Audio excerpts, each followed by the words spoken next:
नमस्ते, मी तुम्हाला आज सांगणार आहे की आपण जर सूर्यनारायणाला रोज पाणी अर्पण केले तर त्याचे काय फायदे आहेत हे पण शिवमहापुराण कथेमध्ये सांगितलेलं आहे।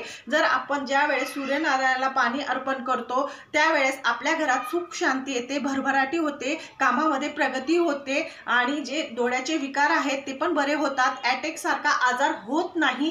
जर पाणी अर्पण करताना आपण रोज आपल्याला असं वाटतं की आपल्या मालकाचे आयुष्य वाढावं तर रोज तुम्ही तुमच्या मिस्टरांना सांगायचं, एक लोटा पाणी द्यायचं, त्याच्यात चंदन किंवा हळद कुंकू अर्पण करायचं, एक फूल अर्पण करायचं, सूर्यनारायणाला पाणी अर्पण करताना मंत्र म्हणायचं जे तुम्हाला येत असेल ते, सूर्यनारायणाय नमः, ओम भास्कराय नमः, किंवा तुम्हाला जो मंत्र म्हणता येत असेल तो मंत्र तिथं म्हणायचा। त्याचे जे किरण असतात ज्यावेळेस आपण पाणी टाकतो त्याच्यातून जे किरण आपल्या शरीराला टच होतात त्याच्याने जो आपल्याला आजार झालेला असतो तो बरा होतो। माझ्या चॅनलला लाईक आणि सबस्क्राईब करा। श्री स्वामी समर्थ इतरांना पण पाठवा।